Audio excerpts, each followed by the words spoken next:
Hi, everybody. Today is Sunday, March 22nd, 2026, and our dear friend or brother, Stanislav Krapivnik, is here with us. Welcome back, Stas. Thank you. Always a Let pleasure. me, my pleasure, Stas. If And the themes let were me, better, nicer than death and destruction, that'd be even better. unfortunately, every time we have to talk about death and destruction because it's all about war and nothing, different would come out of these wars. This us. The new escalation is that the Israelis attacked the Iranian nuclear facility in Natanz in Isfahan in Iran. Then we had the response from the Iranians. They have, for the first time, you know, the Iranian missiles are hitting the Mona, and not only the Mona, but Arad was hit as well. Two missiles to these two cities. In the Mona is so important because one of the most protected cities in Israel, and they have everything there to defend the city because of the importance, of course, because nuclear power plant is there, and their main, you know, source of nuclear. And I would assume, I think that the nuclear bombs and nuclear weapons are there as well, but a single missile was fired and could hit the target that Iranians sending a sign to Israelis that whenever they want, they can hit the target in Israel. How do you see the escalations that is happening? Donald Trump is part of it. He said 48 hours to Iranians to open up the Strait of Hormuz. That's another thing. But starting with these attacks, Israeli attack on nuclear sites in Iran, then Iranian response. Your understanding of that? Well, first of all, that I would say is Trump and Israel playing good cop, bad cop. Because you have Israel strikes the Sapar gas fields, strikes nuclear power plant, and then Trump's like, "Oh, I've told them not to do that. They're not going to do that again. Iran, don't react to it." Is basically what he's saying. Step down. So it's an incremental. We just keep slowly raising the temperature, and you're being told to keep stepping down, keep stepping down. And I think the proper answer is just go ahead and strike back. Don't listen to anything the good cop is saying because the good cop is just as crooked as the bad cop. So that from that is a proper response is to always strike back and ignore. Let them know that there will be always payback and maybe even more than they're expecting. Dimona, it's hard to say whether they were targeting the nuclear power plant or not. It's a small power plant. But what was seen, what was perfectly well seen was two Patriot missiles went up. Maybe they were Iron Dome missiles. I'm not sure which. You can't tell. They went up and went right past the ballistic missile that was coming in that struck. So so much for air defense in this case. Ballistic missiles are hard to stop because of their speed. They're not hypersonic. They're not maneuverable, but they are usually as fast. They're just on a parabolic arc coming in. So I don't know what to say from that. More likely it was a warning shot, or it might have been a miss. But the thing is, first of all, if you're hitting a nuclear power plant, let's be clear a few things. If you actually want to do a nuclear meltdown, first of all, those towers are usually designed to be able to stand a strike of a Boeing Sorry 747. for interrupting you. They have hit the research and technology building in Demona. It wasn't, Mhm. particularly the site, the nuclear site. Yeah, they damaged up a bunch of apartment buildings around there too, but that's from the blast. But it happens in the city. If you've got questions about the war you've ordered, don't order the war. That's the Israelis are screaming war crimes as they're massacring Lebanese, as they're shelling deeper into Syria, as they're gazoing Beirut, as they're using white phosphorus on civilians. They're screaming war crimes. I think the term is cry bully. Bully everyone around, and when you get smacked upside the head for it, start screaming and crying that you're the victim. But and they do that all the time. So we see that right now. So yeah, I'm not going to be. Yeah, it looks like my bucket list item of going to the Holy Sepulchre for Holy Pascha is not going to happen in my lifetime for me, anyways, because I'm pretty sure I'm on a blacklist for the Israelis by now. Oh, of course, they also closed they closed the church for safety. That church has never that church. If you don't know, that is a where the stone on which Christ's body was prepared, and the cave that his body was placed in is inside that building. Well, the cave is no longer a cave; it's been carved into a separate building inside the building. Because what originally happened was it was a cave on the hillside. It was a prepared cave for a burial cave. And then the Romans, when they were pagan and suppressing Christianity, they built a temple of Aphrodite on top of that, filled everything in, built a temple of Aphrodite. And then when Rome Christianized, the Roman Empire I'm talking about, Christianized, Saint Helena went there and they found the site. They destroyed the temple of Aphrodite, found the cave, built a small church over it, and the small church became a bigger church, and the bigger church became a giant cathedral, and it has never been closed since then. And the Israelis have closed it, and Holy Pascha is 3 weeks away, and big question whether or not they'll open it. So this is an insult to all Orthodox Christians, to all Catholic Christians, to all Armenian Christians. I'm going to count the Protestants because hell, they don't know what the hell they believe half the time. There's 30,000 branches of them. And half of them scream at each other that they're not the right branch. And if they're Zionists, the Zionist heresy, then they're worshiping at the feet of Netanyahu. So what do they care? So there's that too. Sorry, I went on a tangent. It's been on my mind recently what they've done with the church, with the cathedral. If you're hitting, you'll go back to the towers. Those towers are made to withstand a full speed strike from an airliner. You're not going to damage those towers. Well, a ballistic missile probably would, depending on the warhead size. But those towers are very hard to bring down. They're brought down when the Germans demolished their nuclear power plants, as they did to every single one of them, and do shaped charges and bring it down. They don't fall on their own.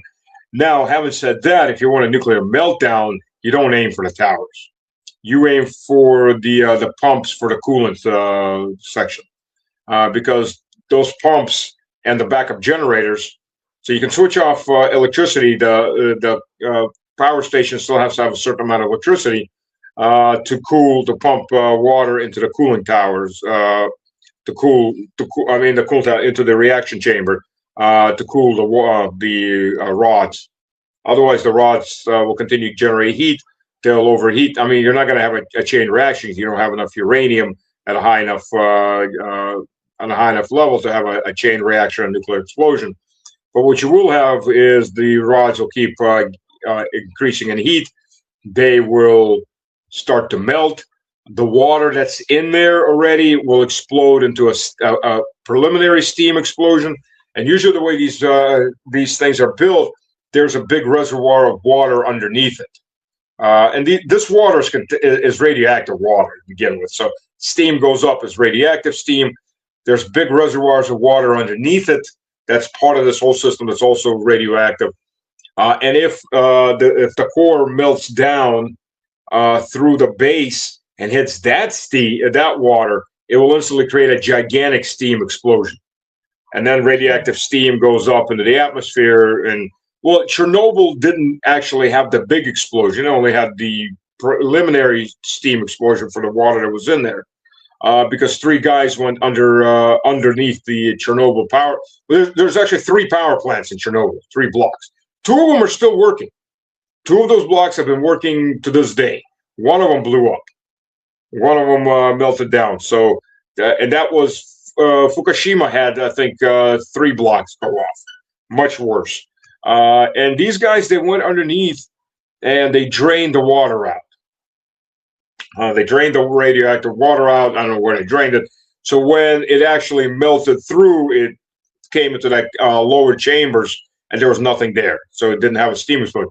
And even with just the preliminary steam explosion in the cloud that formed, the radioactive cloud, for about a decade, Scottish herders were told not to go up into the mountains to feed their their flocks, because that's still radiation up there. And the good thing about being in a wet climate, any radioactive fallout is going to get washed away. Steadily, rain cycle, it'll wash away. Some will get in the food chain, of course, but even that will filter out eventually, and it'll wash away into the ocean, where it's diluted by insane amounts of water volume. And that's with just the preliminary. So I mean that's a kind of that's the kind of biological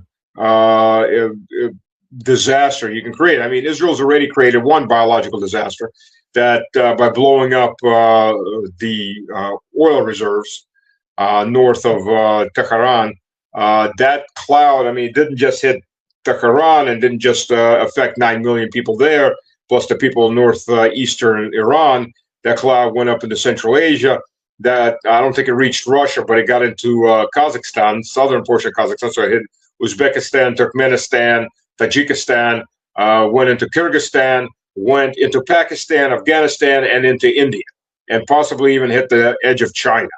So right off the bat, just for that, all those people, if Israel survives as an entity and it's backstop America that pays for it, they need to be sued just for the damages that they caused, the ecological damage they caused to those countries, and possibly with the livestock, crops, and so on. But if it's a nuclear power plant that goes off, Dimona is about 120 kilometers south of Jerusalem. It probably wouldn't go up into Jerusalem because it'll probably blow out towards sea, right into Ashkelon and right into Tel Aviv. And straight towards Cyprus and southern Turkey. Now, if Iran's is destroyed, that will probably, depending which way the wind, the trade winds are blowing this time of year, that'll probably go northwest into Iraq, Kuwait, northern Saudi Arabia, into those areas. So, yeah, I mean, we're not talking something that's going to be limited to just one country. In either case, we're talking about major disaster areas. How much of a fallout? People living in it's also questionable. There are about 10,000 people living in Chernobyl exclusion zone, and they've been living there. A lot of people just didn't leave. Now they don't live inside of Chernobyl, the actual city there. Though the radiation's pretty low when you're at the edge of the city, because the big building blocks are just absorbents. But when you get toward the intersection, then moss builds up radiation. There's the Geiger counters start going off, and the rad count goes up pretty quickly. But when you're further out, the human body can adapt to those levels of radiation. It may cause cancer, may not. My uncle, he was building nuclear facilities for the Soviet Union. He died. His whole team died of cancer. He died of cancer too, stomach cancer. Of course, he was 79 when he died of stomach cancer. And his older brother, they were using soil for gardening because they were also military engineers. They set up a garden, not realizing that they were using radioactive soil. He also died of stomach cancer. Of course, he was 84 when he died of stomach cancer. So, it gets into the questionable what's the lethal dosage. Did the cancer come from the radiation? Maybe. But when you're living, 79 to 84 years old, you've pretty much are at the end of your life, regardless of but if you're point blank in that area, yeah, you're going to get a high dose of radiation that can cause a lot of damage. So there's that. But now Trump is threatening, and this is just to add on before.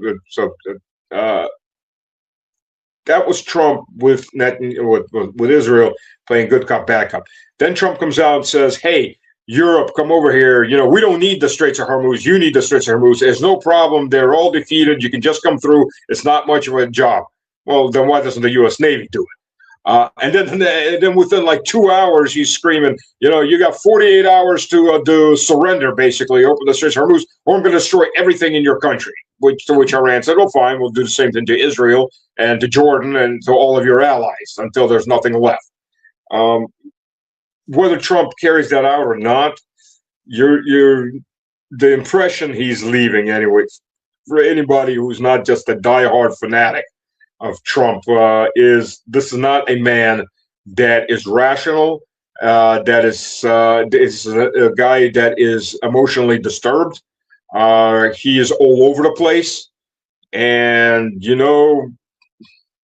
maybe it's time for the 25th Amendment.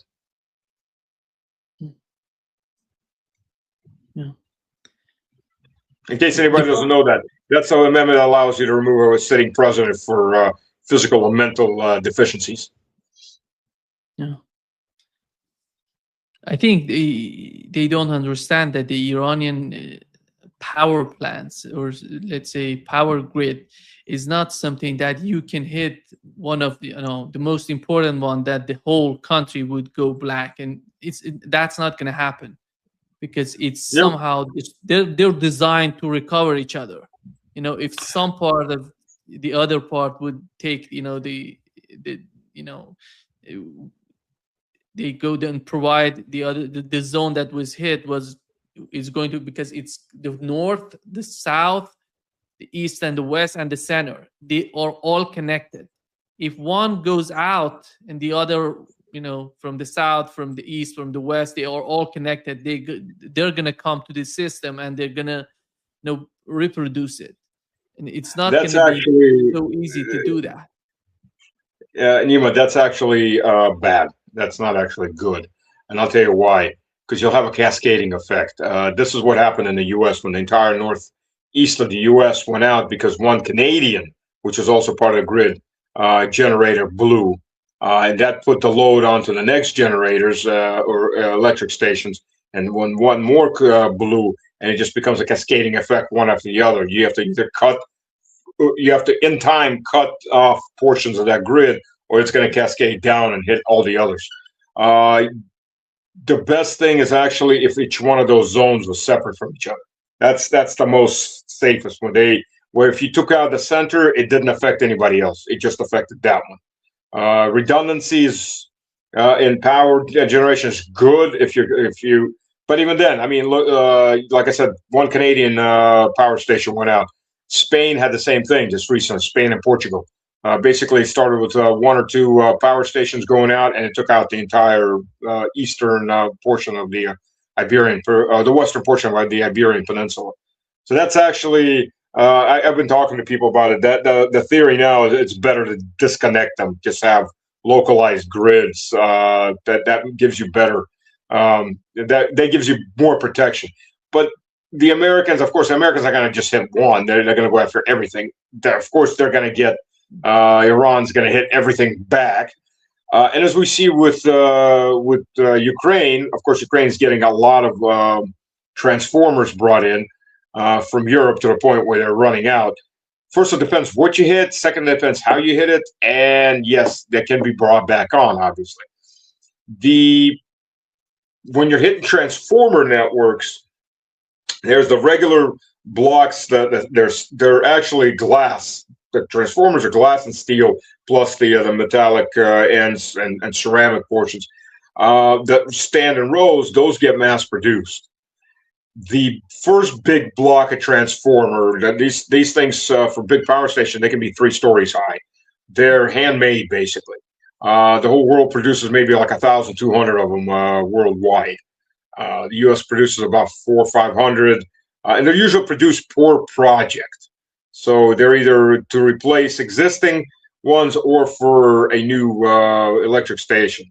So there's less than 1,200 a year produced globally, and they're very expensive. They're huge, and those things are hard to replace for obvious reasons. That's one of the things that happens in Ukraine is once you hit one of those, that even if you bring in from somebody else, it's limited how many quantities you have. It's one of those very niche industries globally. maybe it's not even 1,200. I think it might be a lot lower because I think Russia produces about 120 a year on average. U.S. is somewhere around the same, well, a bit higher, and China.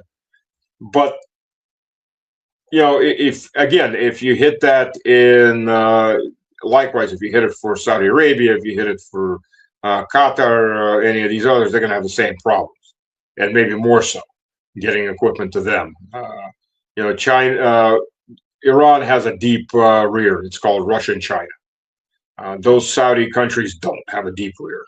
And unless their deep rear is so deep, it's called the United States, and then we'll see about that too. So their logistics are much worse for any kind of replacement. And this we're going to see what this plays out very soon, because the world is going in for a massive. Parts of the world are going in for massive crashes, and I think at this point are absolutely unavoidable and already starting to happen. Yeah, it's not going to be just power grids. They're going to go after desalination, everything, oil facilities, because it's not going to be just limited to power grids. Iran just said that if you do that, we're going to go after all of these facilities in Arab states and in Israel. And here's the thing: about 5-6% of the Iranian population. Iran has been in a drought condition. It's climatical. Been in a drought condition for the last couple of years. So Iranian agriculture is suffering a lot. However, there's enough water for the population. It's only 5 or 6% of the population that needs desalination plants to survive. Oh, is it 2%? Okay. 2%. Yeah. Israel has enough water for the population. I've been asking people who've been there. However, 75% of its agricultural sector needs desalination plants. They don't have enough water for the agriculture. Again, arid environment. Again, it's been in a drought like the whole region. Having said that, then we go to the artificial nations called Saudi Arabia, called Bahrain, called Qatar, called United Arab Emirates. These are artificial nations. We know this. I went to Dubai on a business trip. I was a director in Halliburton. We had a meeting there, so we all went there for about a week. Back in 2013. And I'm a person that likes to visit historical places. I like ruins and reading about it, walking through and seeing other civilizations. I was determined to find historical Dubai. Searched all over the internet before I went there, and nothing. Went there, I'm talking to the locals, and they're laughing. Because historical Dubai, for those that don't know, this big Dubai city, historical Dubai was a mud brick fort for the local warlord, a few dozen houses, and a tiny little port. That is historical Dubai. There's no historical Dubai left. They just took it all down. There's no ruins because it was mud brick. I mean, it was just a piss poor port, and the majority for one local sultan, and the majority of the population were nomads. So there is no historical Dubai. So this entire city, everything grew up on imported technologies. First and foremost, because of the money, of course, from oil and gas. First and foremost, desalination. These countries are 75 to 100% dependent on desalination. Saudi Arabia isn't that much, of course, because Saudi Arabia has wheat fields in the south, so they have water in the south part of the population. But still, they're way overpopulated for the amount of water they have. Which are Shia regions. Exactly. Well, right, yes, they are. Well, they've got wheat. Yeah, they've got wheat in the south and things like that. So. But Riyadh and all these cities are in dry areas, at least for the last 6,000-7,000 years. Yes, sure, in the last ice age, there were very wet areas, but we're not in an ice age, and thank God. And they're dry. You can't import the water to feed these people. You need to import rivers constantly flowing. So without desalination, first of all, let's be frank. If those desalination plants are taken out, you're looking at a super mass casualty event. Yeah. The human body can go about 3 weeks without food. If you're really fat, like some of these obese cows you see that just have morbid obesity in the U.S. or in the U.K., so that if they're just given enough water, they probably survive for quite a bit longer because they've got stored reserves.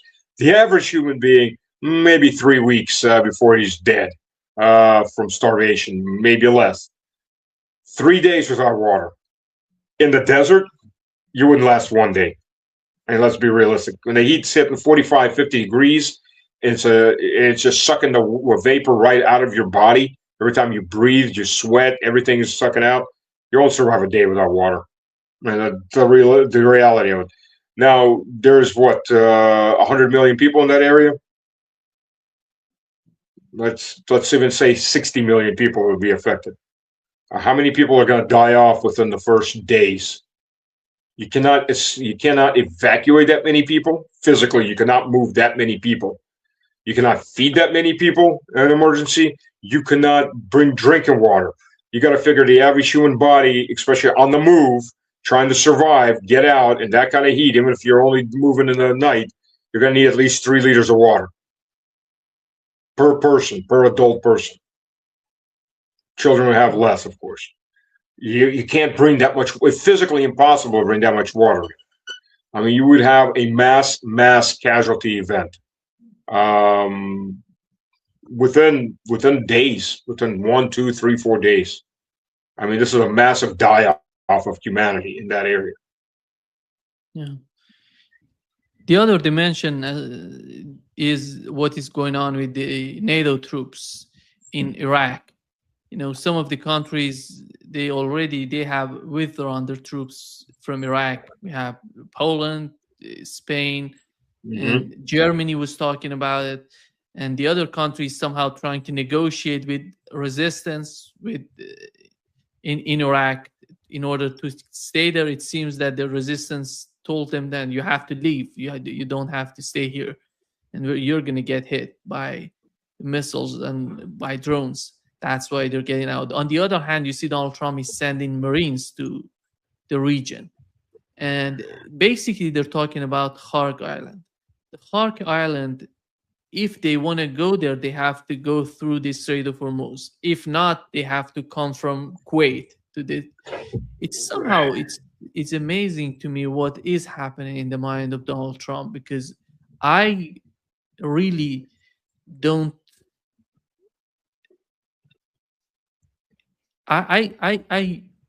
Because the stupidity is so high, I cannot ignore that Donald Trump could do this, because what he was doing so far, no rational thinker would do. That's why I'm so confused with Donald Trump. He's gonna do it. Do you understand the whole concept of sending troops to the Hark Island? I don't know if they'd actually do Hark Island. Hark Island would be a massacre. I mean, look, I've done a couple shows on this. I did my own update on Hark Island where I have the maps.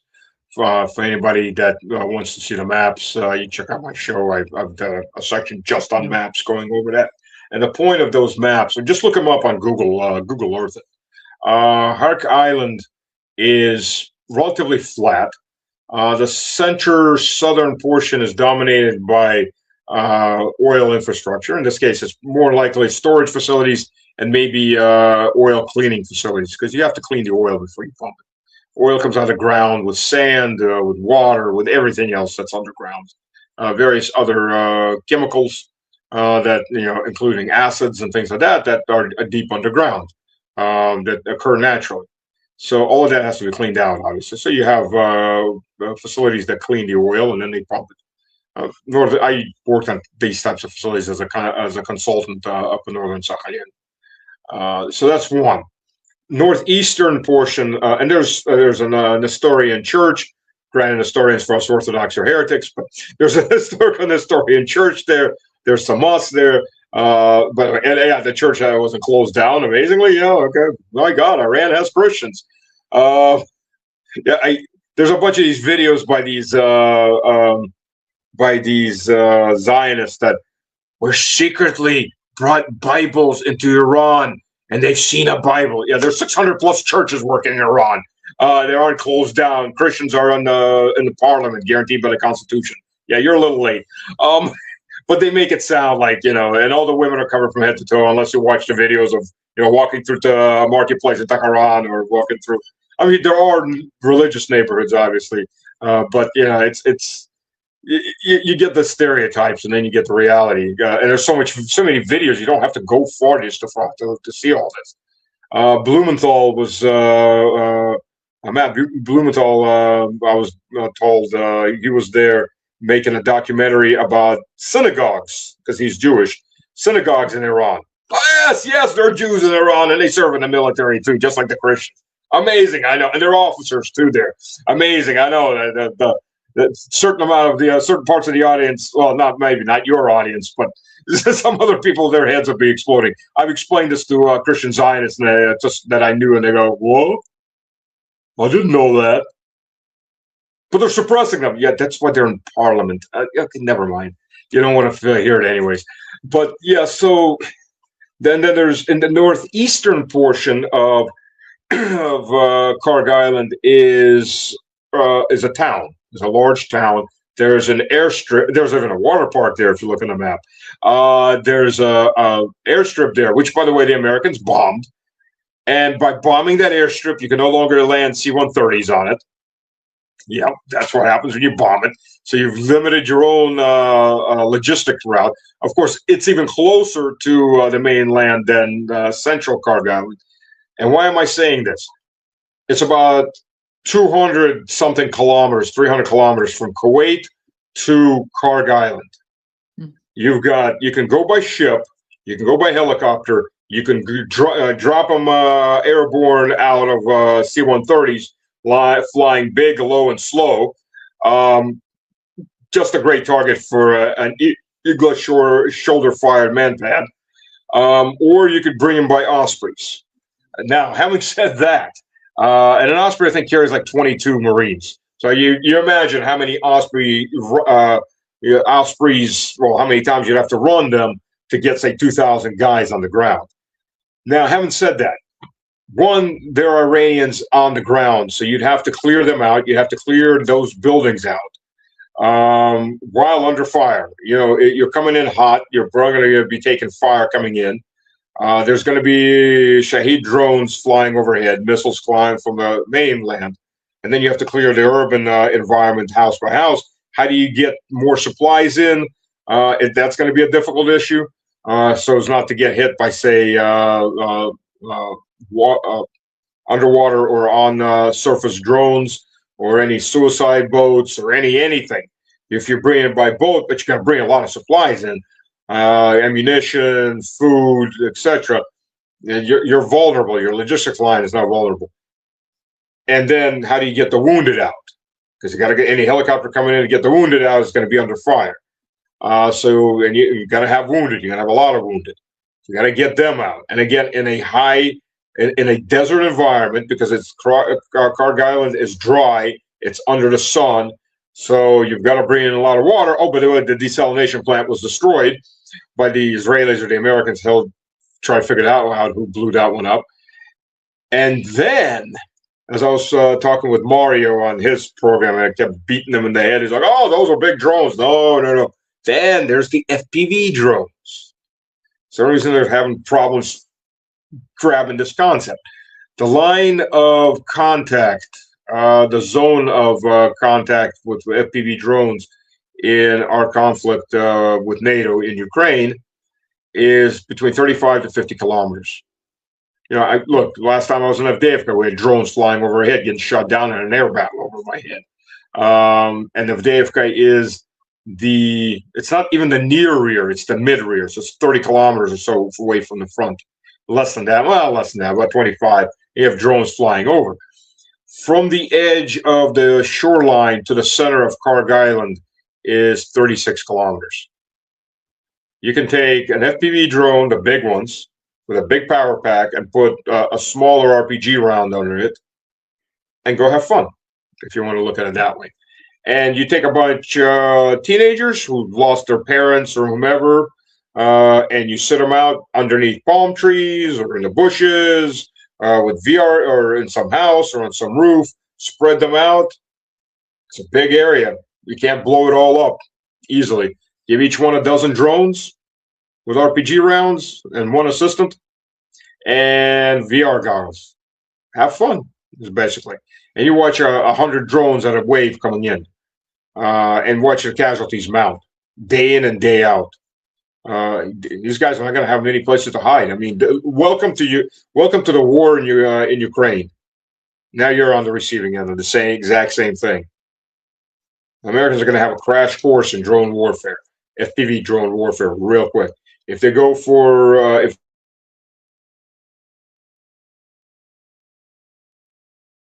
Yeah.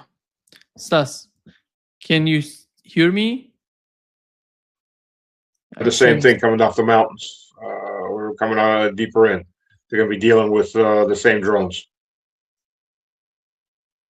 Yeah. You're back. You're back. I think something is with the internet connection. Yeah, it knocked off and it's back. It's back. Yeah. So even if you think the northern Straits of Hormuz or the islands in the northern Straits or northern portion of the Straits of Hormuz, when it comes, yes, they're talking about opening up the Strait of Hormuz, and the Hark Island is far away from the Strait of Hormuz. Looking at the map, and that's not going to be helpful for them. I don't understand the logic behind it. That's why. I don't think they're going to go for the Strait of Hormuz. I mean, I'm sorry, go for Karg Island. I think that's a distraction. I think they're going to try to take the northern islands and the beachfront on the Straits of Hormuz. That's what I mean. They're bringing in marine expeditionary units that are on boats. They do have Ospreys that can take off. There's not enough to effectively move 2,500. Plus, the 82nd Airborne is now on deployment readiness. I think they'll be moving out within 2 days. They toss in another about 10,000 troops somewhere. But again, they're light infantry, and they still have to be fed. They still have to be supplied with ammo, ammunition, and other necessities. The wounded still have to be taken out. So no matter where you're at, you have to have a logistical line. Having said that, there are 2,000, or probably less than that by now, American troops that are trapped in 3 bases, including the Green Zone in Baghdad, Mosul, and Erbil up north. They're under fire. They're under fire by Iranian missiles. They're under fire by Iraqi militias that have been, and Iraq's government's been telling them to get the hell out of the country for 10 years. And they've been telling, go bugger yourself. We'll do whatever we want in your country. And now they are all under siege. And there's constantly videos coming out of the green sector that different points burning, the anti-aircraft system being destroyed, the phalanx systems on the walls, on the towers being destroyed. And, the green zone is not just military. There's diplomats, there's diplomat families. If the green zone gets overrun, Trump's presidency is over on that spot.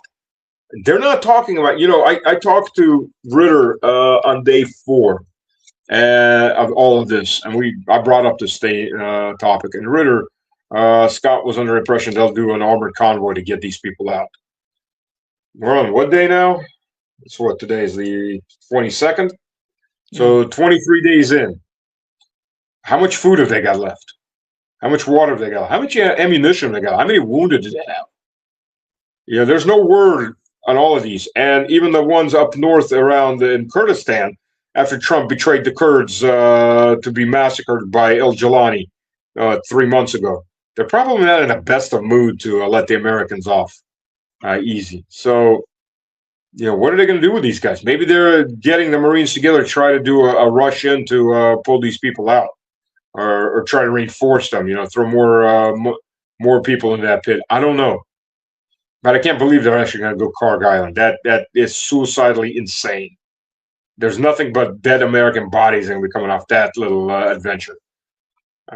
But again, Trump told everybody, he's the great military genius. He could have ran Vietnam much better than the idiot generals that ran Vietnam. For some reason, he got 5 deferments not to go to Vietnam, but he could have shown everybody. He could have become an officer, but he didn't.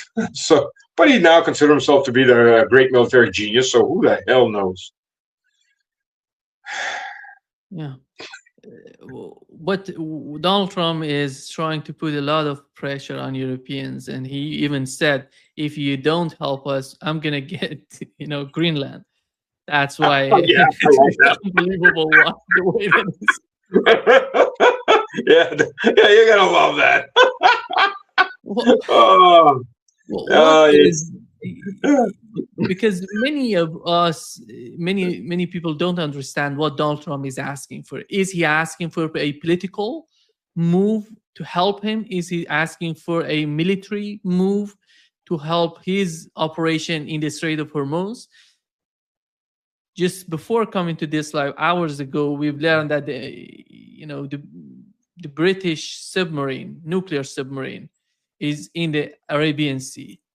And what was reported by the Telegraph, they're reporting dozens of sailors caught doing hard drugs on this. oh yeah.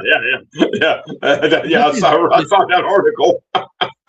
Like 90 or 100 sailors were on hard drugs. Yeah, I don't know.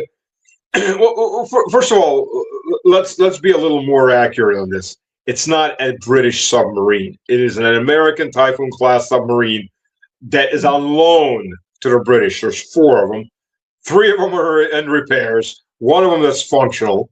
The nuclear missiles on it are also American owned, on loan to the British, and they cannot fire them without American approval. England's fleet is almost non-existent. So just Queen of the Seas long ago is barely even a queen of a puddle. So they may be able to hold the Thames. I'll give them that much, but probably not much more. So yeah. I think what he wants from them is military. He wants them to do the little job, the easy job. Just open up the straits. It's almost done. There's nothing to do. We've already done everything. Just go in and do it. Well, which begs to differ. Well, if you've already done it, then what's your problem? Why do you need help doing it from the 8 French frigates or something like that? So Because he wants to get French and British on all these countries, get them killed, not Americans. Exactly. Because that would bring repercussions in the United States. Exactly. I mean, 100%. You're right.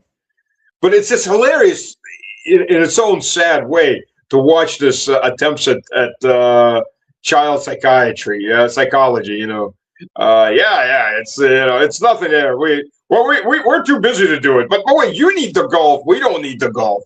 Oh yeah. So I mean, look, Europe is about to crash hard. Let's be honest. There will be starvation probably in Europe this year.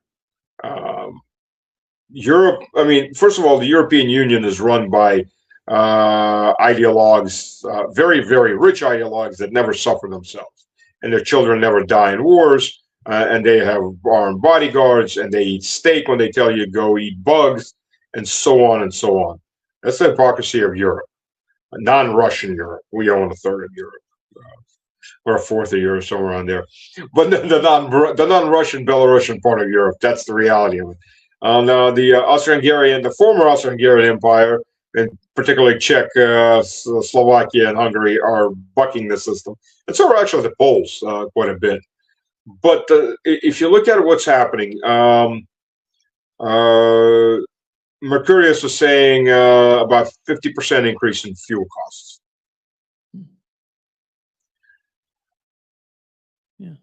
In the UK. And that's a country that doesn't drive nearly as much as, say, the French and the Germans. We're seeing 50-60% increase in fuel. Natural gas prices have already doubled. Having said that, they're still getting supplies in because the last of the ships that left are still coming in right now. So it's not that it's totally been cut off, but they know they got nothing behind that. The last oil shipments there's no more oil coming from behind that. Russia's basically saying bye-bye Europe. We're not going to wait for you to cut us off. We're leaving. So that's 47% of European gas, natural gas, that's gone. Now, in an industrialized society, about 80%, 70 to 80% of that natural gas is used by industry. You really don't need that much gas for cooking and for keeping people warm. Most of it's used by industry, heavy industry. Well, what happens to that industry? It's already been shut down. It's going to go in faster. What happens when the industry shuts down? The people that are working in that industry lose their jobs, correct. But then everybody around servicing those people in that industry lose their jobs. So you now start having the mass unemployment. What happens when your food prices go up twice as high? Because, 30% of the world's chemical fertilizer is gone. EU's bulk that is refusing Russian fertilizer. That's 40% of the world's chemical fertilizer. Without chemical fertilizer, your yields are going to get cut in half. The Green Revolution is chemical fertilizer. Europe is looking at starvation, at least for the lower classes, mass starvation. A friend of mine, Lorenzo, is a professor of politics in northern Italy. Won't say the city he's in right now, but he was telling me, 4 or 5 months ago, that amongst the lower classes in Italy, there are people that cannot feed their family through the end of the month. As it was, food prices are going to skyrocket. That's for Europe. What happens when your country's flooded by a lot of immigrants that don't fit into your society, don't want to fit into your society, and the government's giving them handouts while you're starving on the streets? Civil war. That's what happens. I mean, let's be realistic about this. So Western Europe is looking at a disaster. It's not the Titanic ramming the iceberg. It's the iceberg that's ramming the Titanic, and it's ramming over and over and over again. So Europe is going to be in a collapse mode mess coming up. It's already high tension between different ethnic groups. I'm not against immigration, but you need to do immigration correctly. You need people that have the skill sets you need. Usually, you don't want the guys that don't know how to do anything but dig ditches. You don't need those types of people. You have plenty of your own, guarantee you. Every country has that. You need the doctors, you need the scientists, you need the engineers. The high-end people is what you want. A and B, you want immigration in chewable amounts, so you can chew and swallow and assimilate. You bring too many people together, they form enclaves, and they never assimilate, and that doesn't work. And Europe is now flooded with this. And it's just a powder keg. I mean, it's a powder keg that's going to explode. And when do any of these things explode? When people don't have food to eat. That hungry people are mean people, and that's what Europe's facing. Yeah, I think as time goes by with the war, we see, in Israel, they're talking about they're investigating what has happened and why did the air defense system fail, not to hit the one single, just one missile, ballistic missile. It seems that it was a hypersonic missile, but they couldn't, intercept that missile. And they're investigating that. But the deeper problem is that they're rationing the air defense, the interceptors. That's why, this is a serious problem right now for Israel. And how long does it take for, I don't know, for Israel to understand that? Or they don't want to, they don't, because it doesn't seem that they have a grand plan for that. I don't think any of these people had a real plan. They put everything, they weren't just playing black or red on roulette. They were playing red 5. And if anything else, we're screwed. It could be red 6. It could be red 2. We're screwed. It has to be red 5. That is, we had to have a collapse of the Iranian government. Oh, crap. It didn't collapse. If you talk to anybody that was rationally looking at this, they would have told you they're not going to collapse. They're deep. They're wide. They're not a one-man rule. And even the, quote, one-man rules were never one-man rules.